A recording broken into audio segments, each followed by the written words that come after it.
어떻게 보면 전쟁터를 방불하게 할 만큼 마치 그 치고 들어갔다가 빠져나오고 때로는 감옥에 막 매를 맞고 엄청 고통을 당하고 그리고 이제 갔다가 얼마 안 있어서 유대인들의 박해로 인해서 쫓겨가다시피 하고 이렇게 계속 그렇게 하다가 이제 아덴에 와서는 그 어떻게 보면 그 그리스 수도였던 지성의 도시였던 아덴에 와서는 그렇게 열정적으로 복음을 전했는데도 별로 열매가 없고 이곳에 이제 교회가 이렇게 형성되지 않는 자 이런 그 상황 속에서 이 바울이 고린도에 머물게 된 거죠. 그러다 보니까 바울이 이렇게 이제 물리적으로나 육체적으로 이렇게 고통을 당하고 또 정신적으로나 어떤 그 사역에 대한 어떤 그 실패 또 결과에 대한 그런 두려움도 있었고 또 이제 고린도에 왔을 때는 이 고린도는 정말 환락의 도시였죠.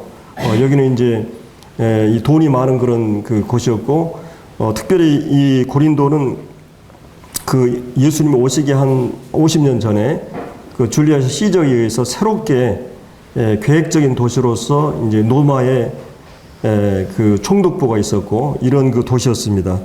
그리고 이제 갱그리아하고 이 두 곳에 에케올이라고 하는 동서양의 이렇게 항구 도시가 있어가지고 여기는 이제 그 동양 서양의 모든 그런 무역이 왕성하게 이루어지고 있는 돈이 모이고 이 상업과 이제 그런 해상과 육로가 발달된 그런 곳이 바로 이 고린도였습니다. 그러다 보니까 이제 돈이 많다 보니까 이제 거기에 이제 많은 그런 그 어떤 도덕적으로 이렇게 부패하고 또 종교적으로 이렇게 타락한 그런 도시였는데 자, 이런 그 도시에 이제 오다 보니까 우리가 이제 전도를 하다 보면 사람들이 너무나 바쁘게 살고 또 세상 것에 너무나 즐거워하는 사람들을 가운데 가게 되면은 마치 우리가 가서 이렇게 전도할 틈을 주지 않는 그리고 이제 괜히 내가 이방인 같은 느낌을 가질 때가 있어요. 너무나 삶을 바쁘게 살고 그 삶에 취해 있고 세상에 취해 있고 그런 사람들이 하나님에 대해서 얘기하고 복음을 얘기하면 마치 나만이 다른 세계에서 온 사람처럼 뭔가 이렇게 전혀 그런 거에 대해서 관심이 없고 그리고 어떤 말씀을 이렇게 하려고 그래도 마치 나를 이상한 사람처럼 그리고 이제 가끔 때로는 내가 계속 이 사역을 해야 되느냐 복음을 전해야 되느냐 이런 회의를 가질 때도 있거든요. 마치 다른 사람들이 열심히 살고 자기 일에 막 성실하고 또 세상을 즐기고 사는데 나는 그 전혀 이렇게 이질적인 그런 때가 있습니다. 그래서 사도 바울도 이런 그 사역의 과정 속에서 핍박을 당하기도 하고 지금 혼자 이렇게 있으면서 또 이 환락의 도시와 사람들이 너무나 바쁘게 살고 이런 그 세상에 취해 있는 걸 보면서 뭔가 이렇게 바울의 심적으로 상당히 위축이 되고 이렇게 마음에 이렇게 두려움도 생기고 또 이제 굉장히 외로움도 생기고 이런 그 상황 속에 있었던 것 같아요. 그래서 이제 주님이 이제 거기 9절에 보면은 환상 가운데 주님이 나타나셨을 때 두려워하지 말라 이런 말씀을 하시는 걸 보면은 이 사도 바울이 굉장히 내가 심히 약하고 두렵고 떨었다고 하는 그 고린도서 2장에 보면 그런 말씀이 있죠. 그래서 이 고린도라고 하는 지역에 와서는 그가 이제 이런 그 영적인 그런 지금 심령의 상태에 있었습니다. 이런 그 상태에 있을 때 정말 어떻게 보면 사도 바울에게는 굉장히 힘들고 때로는 선을 해가다 낙심할 수 있고 이런 이 환경적으로 심적으로 굉장히 어려운 때 주님께서는 자기 사람들을 어떻게 위로하시는가 힘을 주시는가 이런 부분들을 우리가 살펴보았습니다. 그 중에 하나가 뭐냐면 하나님께서 그 브리스게와와 아굴라 이 부부를 이곳에 보냅니다. 원래 이 사람들이 이제 노마에 살다가 유대인들을 이렇게 추방하는 정책으로 인해서 여기 이제 2절에 이제 글라우디오라고 하는 아마 네로 황제의 그 아들로 이렇게 아는데 이런 유대인을 추방 명령을 내리면서 이 브리스게와 아르가라 부부가 이제 이곳으로 고린도로 이렇게 이제 오게 된 거거든요. 그래서 이제 그 생업이 같고 또 같은 유대인이었고 이 바울을 통해서 회심한 건지 아니면 이미 회심하고 이쪽으로 왔는지 모르는데 주님께서 이런 이 헌신된 부부를 이 부부를 이렇게 이제 바울의 곁에 이제 묶어둡니다. 그래서 이 부부를 통해서 굉장히 힘을 얻게 돼요. 저도 이제 교회가 이제 어려워서 막 이렇게 가정들이 떠나고 막 이럴 때 굉장히 마음이 힘들고 어려웠는데 이 하나님께서 이 교회를 돌아보시고 또 개인적으로는 저에게 굉장히 힘이 되었던 것은 좀 이렇게 신실한 가정들이 이게 더해지는 것, 이 더해지는 걸 통해서 굉장히 저게 힘이 됐거든요. 이 바울도 이제 그런 경험들을 여기서 이제 얘기해주고 있죠. 그래서 이 브리스길라와 아굴라는 이 성경에 한 6군데 나오는데 먼저 이렇게 브리스길라가 먼저 나온 경우가 한 4번 정도 될 거예요. 이 부부들은 굉장히 헌신적인 부부였고, 이 가정을 오픈해서 교회 당으로 이렇게 이제 그 오픈을 하기도 하고, 그 다음에 이제 이 일꾼들을, 이렇게 이 사도 바울 같은 이런 일꾼들을 전적으로 헌신했던, 이게 한쪽만 헌신해도 잘 안 되잖아요. 근데 이 부부는 이 헌신하는 일에 이 마음을 같이 해서 이렇게 훌륭한 그런 그 일꾼들을 전심으로 이렇게 이제 뒷바라지하고 섬기는. 그리고 이제 이 사도 바울이 고린도에서 에베소라고 하는 어떻게 보면 이제 물론 그때 당시 때는 이 그리스까지가 동양이더라고요. 제가 이번에 보니까 이 이탈리아를 서양으로 이렇게 구분했어요. 지금은 이제 그리스가 서양으로 들어가지만, 그래서 이제 이런 그 그리스라고 하는 고린도 지역에서 이 아시아 소아시아에 있었던 7교회가 있었던 에베소 지역으로 이사를 하는 과정에서 이 브리스길라 아굴라 부부는 같이 그냥 그 생업이나 모든 것을 정리하고 사도 바울을 돕기 위해서 이사를 하는 이런 걸 볼 수 있죠. 그래서 이제 이런 이 전문인 사이라 그러죠. 자기 직업을 가지고 이 선교사들을 지원한다든지 또 가정을 오픈한다든지 또 이 부부가 전적으로 마음이 하나 되어서 이렇게 하는 이제 이런 부부인데, 자, 이렇게 하나님께서 참 신실한 가정을 보내줘가지고 사도 바울이 굉장한 힘을 실어주고, 그 다음에 이제 그 5절에 보면 신라와 디모데가 이제 이 마게도냐, 이 지역에서 데살로니가나 베레아 쪽에서 그들이 이제 다시 이제 오게 됩니다. 아마도 이제 그때 이제 빌립보 1장이나 4장에 보면은 그 빌립보에 있는 교회들이나 이런 지역 교회들이 이제 바울에게 선교 헌금을 한 것을 지원해주는. 그래서 이제 바울이 생업을 하지 않고 전적으로 하나님 말씀에 사로잡혀가지고 사역을 하게 되는 것을 이제 여기서 볼 수가 있죠. 이제 그러면서도 이 6절을 보면 이제 이 대적들이 일어나서 비방하고 이렇게 했을 때 바울이 이제 그들이 옷을 털면서 이렇게 이제 일어나는 걸 볼 수 있습니다. 그래서 이제 또 한 가지는 이제 이런 그 사도 바울이 굉장히 영적으로 위축이 되고 심신이 힘든 상태에서 하나님께서 거기 이제 7절부터 8절까지 보면은 하나님께서 구원의 열매들을 통해서 위로하십니다. 이게 이제 사실은 우리가 이 사역을 하거나 이렇게 영적인 사역을 하는 일에 있어서 열매들을 더해지는 것보다 힘이 되는 게 없어요. 한 영혼이 돌아오면 온 교회가 기뻐하잖아요. 예, 그 영혼이 더해지는 것.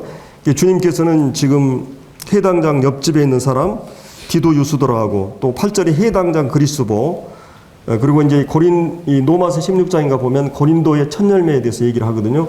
그래서 이런 여러 열매들이 이제 하나님께서 더해 주심으로 굉장한 이제 바울이 또 힘을 얻게 됩니다. 하나님께서는 이런 이 고난 가운데 위로를 주시는, 그래서 이제 그런 위로를 통해서 우리가 그 고난 받는 성도들을 더 돕게 하시고 또 이 고난이 넘친 것 같이 위로가 넘치는 걸 경험하게 되고, 이거는 이제 신앙은 이론이 아니라고 하는 거죠. 실제적인 고난의 현장에서만이 그때 주님이 우리에게 위로하시는 말씀이 있고 함께 하시는 말씀이 있거든요. 그 위로된 말씀들을 가지고 이 똑같은 고난 속에 있는 성도들을 우리가 위로할 수가 있는 거죠. 이제 이런 주님이 위로를 주시는 걸 볼 수 있습니다.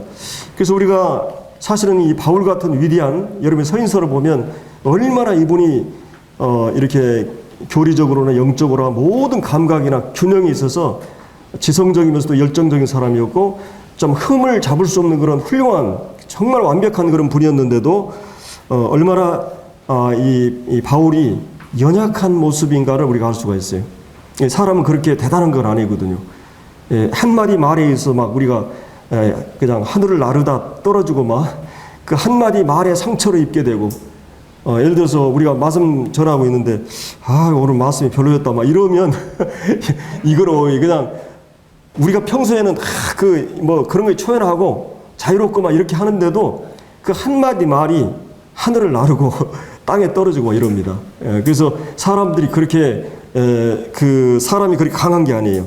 쉽게 상처를 받고 또 우리가 홀로 있을 때 쉽게 어떤 마음이 위축이 되고, 그래서 이제 이런 그리스도인들이 교제를 가까이 하고, 이 사람들 앞에 서게 되면 또 판가 있게 자기를 또 드러내고 싶은 것이 우리 안에 강렬하게 역사하는 걸 볼 수 있어요.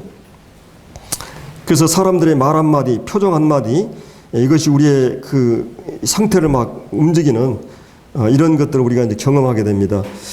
그래서 이제 이런 참 대단치 않는, 그러면서도 하나님께서 그래서 자기 사람들을 이렇게 적재적소에 또 때마다 이렇게 위로하시는 이런 것들을 이제 열매를 통해서 힘을 주시는 것을 볼 수 있습니다. 그리고 이제 또 한 가지는 주님이 이런 위축이 되고 영적으로 침체되어 있을 때 9절에 보면 주님이 직접 환상 가운데 말씀으로 위로하시는, 그래서 우리가 이제 이 고난받을 때 주님이 직접 주신 말씀들이 있죠. 정말 우리의 매일의 경건의 시간을 통해서나 또 우리가 어떤 공적인 말씀을 통해서나 하나님께서 나에게 말씀하는 것처럼 내 영혼을 사로잡는 말씀들이 있을 수가 있어요. 이것은 고난 가운데 있고 굉장히 마음이 힘들 때 하나님께 그때 우리에게 말씀을 주시는 말씀들이 있어요. 그래서 이제 이런 말씀들이 우리의 큰 힘이 되는데, 주님께서 이 사도 바울에게 이런 어려운 가운데 있을 때 그에게 말씀을 주시면서 힘을 주십니다.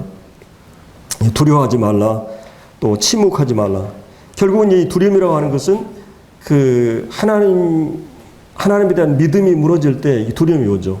염려나 의심이나 또 원망이나 불평이나 또 이런 모든 근심이라든지 두려움이라든지 또 낙심이나 이런 모든 것들은 우리가 하나님이 우리와 함께 하신다는 믿음이 무너질 때 이런 것이 올 수 있는데, 주님께서 두려워하지 말라 이렇게 말씀하시면서 특별히 네가 침묵하지 말라. 그리고 내가 너와 함께 한다. 그리고 이 성중에 내 백성이 많다. 그리고 거기에 보면은 이제 어떤 사람도 너를 대적하여 해롭게 할 자가 없다. 그러니까 그동안에는 엄청난 대적을 받았잖아요. 근데 주님께서 이 고린도에서만큼 내가 너를 지켜주겠다.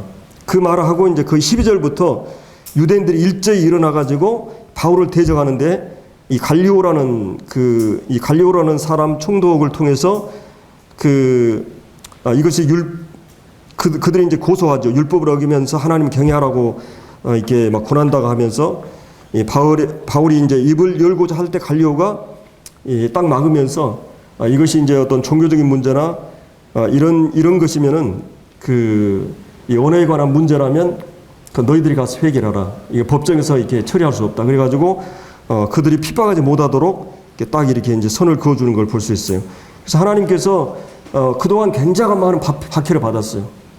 근데도 이 고린도에서만큼은 굉장히 어려운 그런 상황이었지만은 주님이 물리적인 핍박을 받지 않도록 주님이 약속하신 대로 지켜주시는 걸 볼 수 있고, 무엇보다 우리가 이런 전도를 할 때 우리가 이제 예를 들어 여주 와서 막 전도를 하는데도 열매들이 맺히지 않아요. 금방 돌아올 것 같은데 안 되고, 그리고 이제 막 하는데 이제 우리 마음이 어떤 생각이 가겠어요? 저도 이제 여기서 이제 보따리를 한 4번인가 살 생각을 했는데, 이 지역은 아니다. 이런 생각을 가질 수가 있고, 또 때로는 이제 내가 이렇게 일꾼으로서 이렇게 적격자가 아닌가 이런 회의도 올 수가 있어요. 계속해서 이런 부분이 우리가 이제 찾아올 수 있거든요. 근데 이제 가장 확실한 것은 하나님께서 너에게 뜻을 두시고 사람의 많고 적음을 따라서 너를 이곳에 부르신 목적이 있다. 하나님이 너를 분명히 어떤 뜻을 가지고 이곳에 하나님의 백성들이 있고 구원받은 영혼들이 있기 때문에 부르셨다고 하는 확신만 든다면 계속 여기서 버틸 수가 있는 거죠. 하나님 우리를 부르시는 소명이 있기 때문에, 소명이라고 하는 것이 있기 때문에 우리가 움직이지 않는 거죠. 사도 바울도 지금 마음이 그런 요동하고 있을 때 네가 생각하는 상식으로 생각하는 사람들이 영적인 것에 관심이 없고 사람들이 돌아오지 않을 것 같고 또 사람들이 돌아와도 과연 이 교회가 여기서 버틸 수가 있을까? 이 노시마 소돔과 고모라 같은 이 도시에서 교회가 이 참 오물이 다 모여 있는 그 세상에서 이 하나님의 교회가 여기서 버틸 수 있을까? 이런 많은 그런 생각이 오갈 수가 있었어요. 근데 하나님께서는 이 성중에 내 백성이 많다. 계속 침묵하지 말고 복음을 전해라. 이것은 바울에게 있어서 그가 염려하고 있는 모든 부분들에 대해서 주님이 이렇게 답변을 하시면서 말씀하시는 거거든요. 그래서 이제 사도 바울이 그 말씀에 사로잡혀서 이곳에서 복음 전하는 일을 이제 강력하게 하는 모습들을 우리가 이제 이 말씀에서 이렇게 보게 됩니다. 그래서 주님께서는 우리가 가장 힘들고 어려울 때 이렇게 이 신실한 사람들을 더해 주셔서 우리를 위로하시고 힘 주시고, 또 영적인 열매들을 통해서 하나님이 우리에게 주시고, 또 하나님은 말씀을 통해서나 이런 여러 가지 환난 가운데서 이 사건을 통해서도 우리에게 말씀하셔요. 그래서 우리 마음이 주님이 내게 말씀하신 것처럼 말씀하시는, 우리가 공적인 말씀을 들을 때나 개인적으로 말씀 볼 때나 어떤 사건이나 이런 상황을 통해서 주님이 우리에게 위로를 주시는, 분명히 성령께서 우리 함께 하시는 성령께서 이렇게 우리에게 말씀하시는 것을 이제 보게 되는 것입니다. 그리고 이제 우리가 이제 18절부터 23절까지 말씀에서는 이제 이 바울이 18절에 보면 이제 더 여러 날 이제 머물다가 이 고린도에서 그 말을 하나님의 약속을 듣고 몇 개월 있었어요? 11절에 나오는 1년 6개월. 사도 바울의 그 전도 여행 가운데 가장 오래, 이제 뒤로는 이제 에베소에서 이제 3년 정도 있지만은 3년 정도 집중적으로 그러한 이제 이 고린도에서 가장 많은 시간 동안에 사도 바울이 사역을 하게 됩니다. 그래서 이제 많은 열매들을 맺게 되고, 우리가 고린도 전후서를 보면 이 교회가 든든히 서 있는 모습 보게 되죠. 1절에 바울이 더 여러 날 이제 머물다가 형제들과 이제 작별하고 배를 타고 이제 수리아 안디옥이죠. 자기의 출발한 떠나 갈새 이제 브리스과 아굴라가 함께 하게 됩니다. 그래서 바울이 일찍 서원이 있었으므로 갱그리아에서 머리를 깎았더라. 그때만 해도 이제 유대인 남자들은 그 서원하는 게 있었어요. 이렇게 이제 나시린들이 있었잖아요. 단기적인 나시린이 있고 이제 장기적인 나시린들이 있었어요. 어떤 특별한 감사할 일이나 아니면 특별한 어떤 그 헌신할 일이나 이런 게 있으면 이렇게 머리를 이렇게 길게 되는 거예요. 원래 머리를 깎지 않고 시체를 가까이 않고 그다음에 포도주나 술을 먹지 않는 나시린들은 삼손같이 평생 나시린이 있었어요. 근데 바울은 어떤 일정 기간 동안에 하나님이 고린도에서 어떤 이런 어려운 상황에서 하나님이 특별하게 자기를 위로하시고 힘주셔가지고 감사의 의미에서 자기가 이제 서원했는지, 아니면 지금 예루살렘 유대인들을 그 배로 가기 때문에 또 이제 그런 어떤 그런 그 자기가 유대인 남자로서의 그런 그 재헌신을 위해서 그런 건지 여러 가지 이제 생각이 있어요. 이 서원에 관한 부분에도 성경 가르침이 많이 있죠. 근데 이제 이 시간이 충분히 이게 다룰 수는 없고, 한 가지는 이제 바울이 분명히 어떤 영적인 서원을 했던 것 같아요. 감사가 됐던 재헌신이 됐던, 그리고 일정 기간 동안 머리를 깎지 않았어요. 그리고 이제 여기 갱그리아에서 이제 와서 이제 머리를 깎게 되죠. 그 헌신 기간이 끝나서. 그래서 이제 에베소에 이제 도착합니다. 여기는 이제 그 소아시아, 이 중동 지금의 에베소로 이제 와가지고 그들을 거기서 이제 머물게 하고, 브리스가 아길라 이 부부는 거기서 머물게 하고, 이제 회당에 들어가서 유대인들에게 이제 변론하니. 근데 이제 여기서는 그 회당에서 핍박이 일어나지 않습니다. 에베소에서는 그 유대인들이 이제 말씀을 받았던 것 같아요. 그래서 이제 여러 사람이 더 오래 있기를 청하죠. 그래서 바울이 이제 그걸 허락지 않고, 아마도 이제 예루살렘의 일반적으로 학자들은 그 6월절 행사가 있었던 것 같아요. 그래서 바울이 급하게 이 명절 때 올라가야 했기 때문에 이런 그 지금 여기서 사역을 이렇게 에베소서는 접고, 그리고 이제 작별을 하고 이르되 만약 하나님의 뜻이면 너에게 돌아오리라 하고 배를 타고 에베소서를 떠나게 됩니다. 그래서 이제 가이사라 그 안디옥 처음에 출발했을 때 가이사라 실루기아죠. 가이사라 좀 밑에 상륙하여, 여기서 이제 이 상륙하여 예루살렘에 올라가, 이게 예루살렘에 빠져 있죠. 그래서 이제 올라가 이제 교회의 안부를 이제 물은 후에 다시 이제 안디옥으로 자기가 출발했던 내려옵니다. 내려가서 이제 얼마 있다가 떠나 그 1차 전도여행지 갈라디아와 부르기아 땅을 차려 다니며, 이게 3차 전도여행이 시작이 되는 거예요. 이때부터. 그래서 이제 자기가 이제 전도여행을 1차 전도여행지를 이제 제자들을 굳건히 하는 일들을 하게 됩니다. 자, 그리고 이제 여기서 이제 한 가지는 사도 바울이 거기에 이제 21절에 나오는 그가 하나님의 뜻이면 이런 말이 있죠. 하나님의 뜻이면. 사도 바울은 항상 이 하나님의 뜻을 가장 삶의 그 중심에 놓았어요. 그래서 너희는 먼저 그 나라와 그를 구하라. 바로 그것이죠. 이제 하나님의 통치와 하나님의 의, 하나님의 뜻을 원하는 이 주기도문에 보면 하나님의 나라가 임하시고 그다음에 하나님의 뜻이 하늘에 이루고 땅에 이루어지다. 주기도문의 우선순위 기도 가운데 하나님의 주권이 하나님의 뜻이 내 삶에 이루어지고 그다음에 하나님의 뜻, 하나님의 통치 그것이 결국은 우리 인생을 변화시키는 것은 뭐겠어요? 우리를 변화시키는 건 결국 머리를 바꾸는 것하고 뿌리를 바꾸는 거예요. 성경은. 다른 말하면 우리가 본래 가지고 태어났던 본성, 죄의 본성, 죄의 뿌리 이것은 어떻게 해도 변화되지 않아요.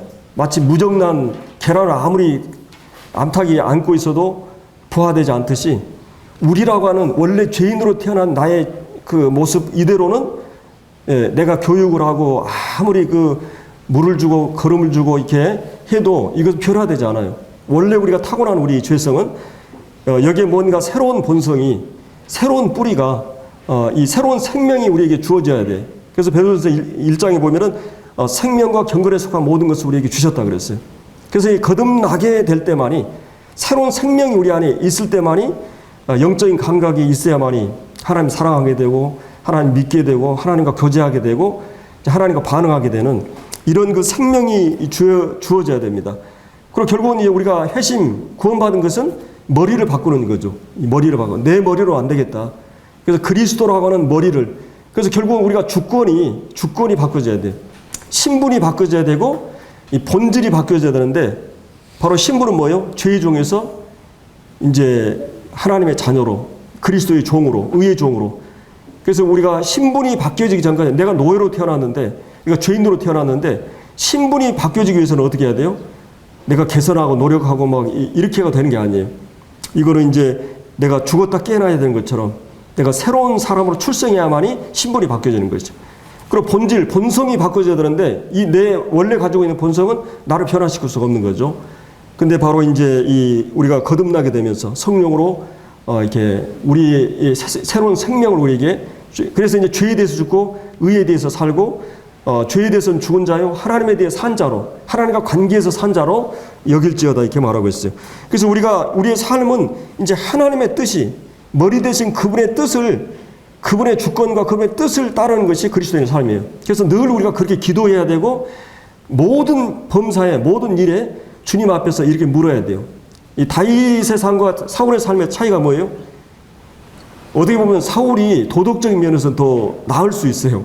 다윗 같은 경우는 막 여자들이 많고 이렇게 문제가 많잖아요. 근데 실제로 다윗의 삶은 뭐예요? 하나님의 은혜에 근거해서 사는 삶이었어요. 하나님을 자기의 머리로 삼고 살기 때문에 늘 물었어요.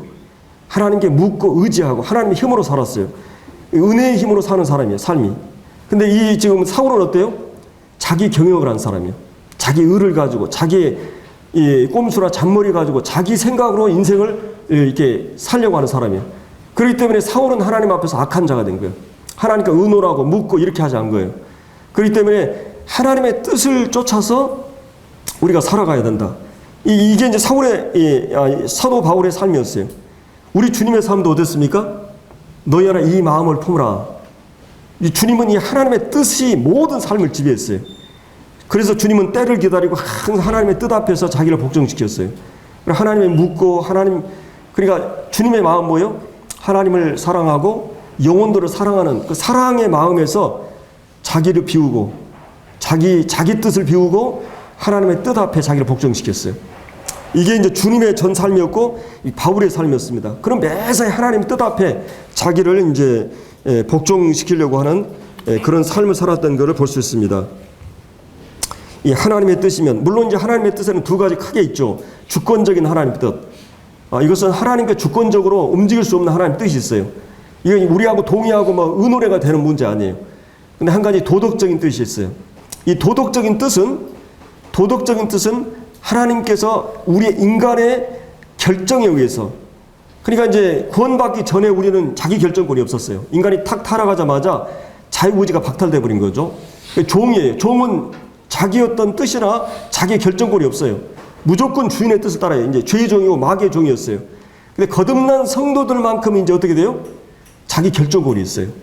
종이 아니에요. 우리는 죄. 물론 우리가 죄에 길들여지고 익숙해 있기 때문에 또 죄에 빠지고 죄에 휩쓸려가고 이러지만은 그러나 우리는 죄의 종은 아니에요. 우리는 이제 선택할 수 있는 위치에 있어요. 죄를 선택할 수도 있고, 그리스도인도 죄를 범할 수 있죠. 그 다음에 의를 선택하고 하나님 뜻을 선택할 수 있는데, 이제 하나님께서는 일방적으로 강요해서 우리를 끌고 가는 스타일이 아니에요. 성령은 인격적인 분이기 때문에 우리에게 충분한 그 설득을 하고 일깨우시고 하나님의 사랑이 무엇인가를 알려주면서 네가 어떻게 해야 되겠냐 결정하라고 하는 거예요. 그렇기 때문에 우리 사랑이라고 하는 것은 자유예요. 자유가 주어야되면 그건 사랑은 아니에요. 내가 예를 들어 돈이 있어가지고 권력이 있어가지고 이게 그 요구하는 사랑은 사랑이 아니죠. 근데 이제 자기가 인격적으로 이분에 대해서 알고 깊이 알아가면서 내가 주님을 위해서 내 몸을 던져야 되겠다. 이런 주님을 위해서. 그러니까 절대 여러분들이 주님 믿고 나서 하루아침에 참 순종하고 복종하고 이러지 않아요. 언제 우리가 하나님의 은혜에 대해 깊어지냐. 우리가 이제 아이들을 키워보면은 아이들은 어떻게 보면 이제 죄덩어리예요. 왜냐하면 죄인으로 태어나거든요. 근데 우리가 이제 착각하는 것은 우리 아이는 그렇지 않다고 이렇게 생각할 수 있는데 절대 그러잖아요. 죄인이에요. 다만 힘이 없어가지고 부모님 앞에 내가 의존해서 살 수밖에 없으니까 다 이렇게 굽실거리고 또 이러지. 이제 애들이 힘이 생기면 달라요. 예. 그리고 이제 우리가 어린아이들 아이들 키워보면 아침에 이제 엄마가 너 이제 학교 7시까지 지금 등교해야 되니까 막 깨워요. 근데 몸이 안 깨워지잖아요. 그러니까는 온갖 힘이 일어나면 이제 밥을 다 차려놓고 밥 먹으라 그러면 뭐라 그래요? 자기가 늦게 일어나가지고 자기가 다 잘못 해놓고는 자기가 방귀 낀 놈이 큰 소리 친다고 자기가 잘못은 다 해놓고 또 엄마한테 명령해. 막 엄마한테 야단치고 나 안 먹어 그러고 쫓아다니면서 근데 우리가 그렇게 큰 것 같아요. 엄마는 그 모든 걸 품고 그리고 이제 옳고 그런 거 다 가르쳐요. 얘들이 보면 이게 죄인이에요. 내가 머리 대가지고 엄마 왜 그래? 좀만 못하면 엄마 왜 이래? 엄마는 이 모든 걸 안고 품고 우리가 큰 거예요. 내가 오늘 나 된 것이 그냥 내가 잘나서 이렇게 된 것 같아요? 부모님의 전적인 희생, 부모님의 전적인 은혜로 내가 오늘 나 된 것이요. 근데 사도 바울이 어느 날, 내가 구원받고 나서 하나님 안에서 내가 여기까지 온 것이 하나님의 은혜구나 하는 것을 깨닫게 된 거예요. 내가 부모님 안에서 내가 이랬던 것처럼 내가 몽리 부리고 내 오기 부리고 성질 부리고 그냥 이렇게 똑같은 그것이 내가 주님을 믿고 나서 죄인된 나의 모습 속에서 그대로 하나님 앞에서 있었던 거예요. 근데 언제 철이 들어요? 청년 때도 이제 여러분 청년신앙이 좋은 것 같은데 청년신앙 냄비신앙이라 그러잖아요. 그냥 올랐다 이렇게 꺼지고 이러잖아요. 결혼을 해보면 주제 파악이 시작돼요. 이게 만만치 않구나.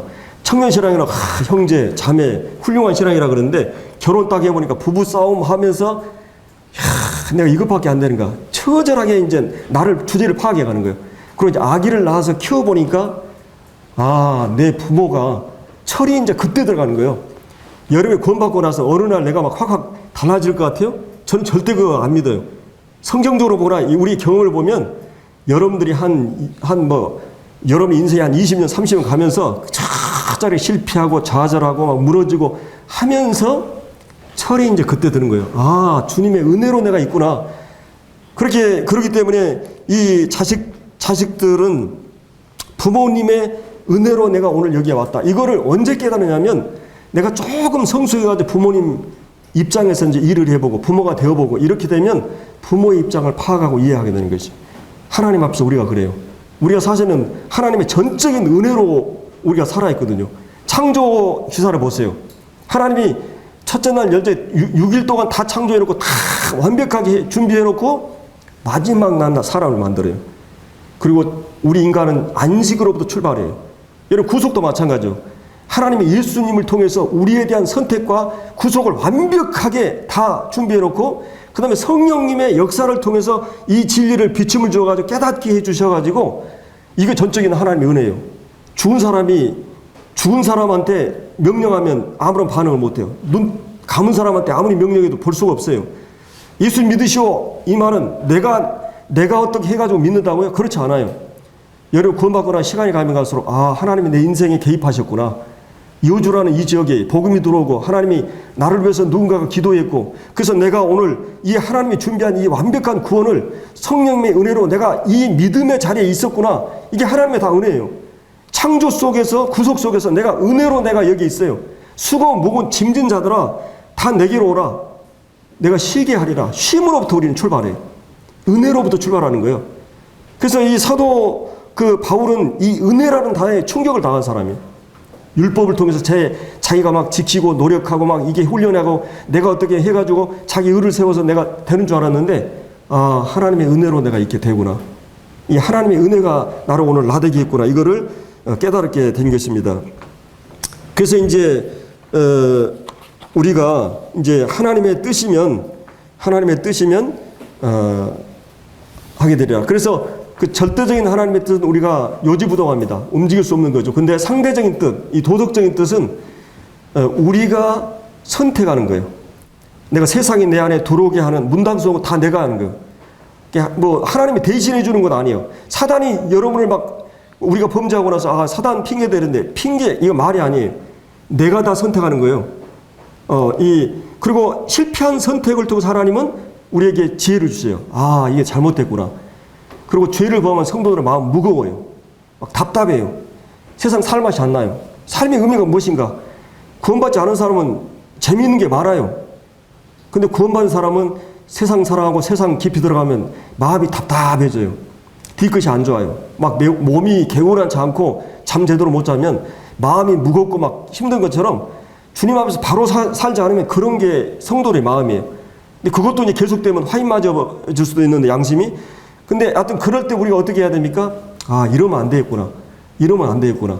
계속 주님이 우리의 마음에 그 청결한 마음을 갖게 하고 우리의 마음이 이렇게 주님 앞에 바르게 되고 세상과 멀어지고 그 다음에 죄와 멀어지고 주님과 가까워지고 이 교회에 가까워지면서 다시 영적으로 회복되면 영적으로 오는 그 기쁨이나 이 감격은 또 놀라워요.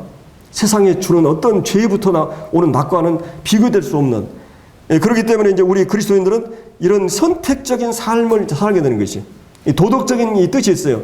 그것은 하나님이 대신해 주지 않고 사단이 대신하지 않아요. 사단은 유혹을 하고 성령도 설득하고 우리가 설득하고 일깨우고 하지 성령이 대신해 주고 결정을 하잖아요. 그렇지 않으면 심판이 필요 없어요. 심판이 필요 없어요. 그리고 하나님의 사랑이라고 하는 것은 자율적으로 하나님의 예배받으시고 사랑받는 것은 우리가 하나님에 대해서 알아가지고 스스로 자율해서 하는 게 사랑이지 사랑이 표현이고 예배지 그냥 하나님이 끌어다가 놓고 이렇게 하는 건 아니에요. 물론 하나님이 그러다가 계속 오래 가면은 한 대 때려요. 왜냐면 사랑하니까 때리는 거. 우리가 애들 쭉 기다리다가 안 되면 때리는 거예요. 왜냐면 내가 다른 하나님은 때리지 않아요. 내가 사랑하는 자기 때문에. 그러나 일반적으로 하나님은 오래 참으셔요. 오래 참고 오래 품으시고 기다리시고 그래서 스스로가 깨닫고 주님 앞에 설 수 있도록. 그리고 이제 주님이 내가 내 뜻대로 막 하면은 안 되게 하셔야 돼요. 안 될 때 우리가 하나님 앞에 엎드리는 거예요. 뭐가 잘 되고 그러면 우리 하나님 의지 않잖아요. 그러니까 이제 일이 막 꼬이고 안 되고 막 그러면 돌아보는 거예요. 왜 그러지? 주님에 대해서 주님 앞에 나를 돌아보게 되고 이렇게 되는 것입니다. 그래서 하나님의 뜻이면 그 하나님의 뜻 앞에 그는 온전히 복종하는 삶을 살기로 했어요. 이 사도 바울은 그런 그 삶을 이제 볼 수가 있습니다. 그리고 이제 우리가 이제 마지막으로 24절부터 28절 이제 이 부분에 대해서 여기 이제 알렉산드리아에 난 이 아볼로라는 사람이 나옵니다. 그래서 이제 이 아볼로라는 사람은 참 그 대단한 분이에요. 아마도 이 사도 바울하고 그 어깨를 나란히 할 만큼 견줄 만큼 그런 실력가였고 그 당대 구약의 학자였어요. 그리고 이제 우리가 이제 로마가 전 세계를 통치할 때 로마하고 알렉산드리아 이 아프리카의 북쪽에 이집트 그리고 이제 여기 안디옥 혹은 에베소 고린도 이런 그 지중해 안에 그 이 유럽과 이 아프리카와 이 아시아의 그 안에 이제 이 지중해 바다가 있잖아요. 그렇기 때문에 이제 이 로마가 전 세계를 통치했기 때문에 전략적으로 큰 도시를 이제 이렇게 세워 가지고 이제 이 알렉산드리아는 인구가 한 100만이었다 그래요. 그 시대 고대 세계에. 근데 유대인들이 5분의 1이었어요. 그러니까 유대인이 한 20만 정도 돼요. 이 성경에 보면 힐렐이나 필로라고 하는 유대인 그런 그 훌륭한 그 납비가 있거든요. 그 필로라는 납비가 이곳에서 그 이렇게 많은 사람들을 제자로 양성하는 그런 곳입니다. BC 이제 332년에 알렉산더 대왕이 이제 세운 그런 도시인데, 로마 제국에서 이제 로마 다음 가는 도시로 이 도시를 세우게 됩니다. AD 7세기경에 이제 이 마호메 이슬람 세력이 확장되면서 그 이슬람 지도자 이 칼리프 오르마라는 사람에 의해서 정복을 당하게 되고, 이 도시가 이제 파괴되는데, 이 칼리프는 이제 군사, 종교, 정치 3권을 손에 장악하고, 왜 이곳을 파괴했냐면 그 당대 전 세계에서 가장 큰 도서관이 있었어요. 여기에 여러분이 에베소도 두란노라고 하는 성원이 있었죠. 이 도서관이 큰 도서관이 있었어요. 지금 셀루크라고 하는. 근데 이제 여기 이 알렉산드리아도 그 당대 최고의 이 도서관이 많은 곳에 학문이 가장 융성한 곳이었어요. 그래서 이제 이 코란과 관련 없기 때문에 그걸 다 불태워 버렸습니다. 그래서 이제 이런 이 알렉산드리아의 이 과학이라든지 또 이 수학, 기하학 이런 유명한 이 수학자들, 그리고 기독교에서도 오리겐이나 아타나시우스 이런 훌륭한 학자들이 이곳 출신들인 거로 이게 볼 수가 있습니다. 그래서 이제 이 세계 문화, 문명, 사상, 철학 이런 정신에 있어서 아주 집약되어 있는 이런 가장 앞선 그런 도시였는데, 이제 아볼로가 바로 이곳 출신이었어요. 그러니까 사도 바울이 다소 출신이었고, 이제 그가 유학을 오잖아요. 예루살렘으로, 가말리아 문화로. 근데 이제 이런 구약 성경에 아주 해박한, 그러니까 여러분들이 보통 이제 이번에도 저희가 문영자고 교수님한테 가서 이대 교수님하고 얘기하는데, 이분들이 학교 다닐 때 아주 공부를 잘하는 분이었잖아요. 아마 A 클래스였고 계속해서 이렇게 최고의 지석을 가지고 있는 분들이죠. 이 교수 학자들은. 근데 여기에 이제 사도 바울도 그랬고, 이 지금 아볼로도 그런 사람이었습니다. 그래서 이제 고린도서에 보면은 사개 당파가 형성될 때, 나는 게바에게, 나는 뭐 아볼로에게, 바울에게 했을 때 그리스도에게 그렇게 바울과 견줄 만한 이런 그런 위치에 있었고, 3장에 보면 나는 물을 주었고, 바울은, 아볼로는 이렇게 나는 심었고 아볼로는 물을 주었다. 복음을 전했고 아볼로는 말씀으로 양육했다. 이 고린도 교회가 이제 이 아볼로의 영향을 후에 상당히 받게 되는 걸 볼 수 있어요. 그래서 이제 이런 훌륭한 그런 이 아볼로였고, 그러면서도 이 바울과 아볼로는 서로 이제 시기 질투 경쟁하지 않고, 하나님께서 그들에게 주신 그런 은사나 분량을 따라서 이 사역을 팀워크를 잘합니다. 그래서 4장에 보면 이 아볼로가 내가 본을 보였다 이런 얘기를 이제 하는 것을 볼 수가 있습니다. 그래서 이 사도 바울이 이 고린도 성도를 만나면 말이 시원치 않았다. 이 아볼로 때문에 그런 말을 했을 거라고 이게 학자들은 봅니다. 그러니까 아볼로가 너무나 말이 탁월한 이 달변가였기 때문에, 웅변가였기 때문에 이 사람들이 그냥 막 사로잡고 열정도 있었고, 이 지성과 열정이 있었어요. 이게 사실은 그때 당시 때만 해도 헬라도 많은 걸 아는 것하고 알고 있는 걸 효과적으로 전달하는 능력, 이 수사학이 발달됐잖아요. 근데 지금 이 아볼로 같은 경우는 구약학자였어요. 성경에 대해서 해박하고 학문에 대해서도 헬라 이 학문을 섭렵하고 성경의 학자였어요. 이 구약 성경에.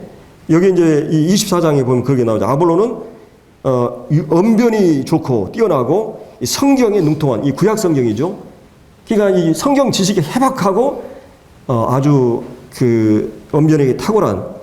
그래서 이제 그가 일찍이 죄의 도를 이제 배웠습니다. 어디서 배웠냐면은 세례 요한의 제자들이 아마 이집트로 건너갔을 것으로 이제 이게 추정을 합니다.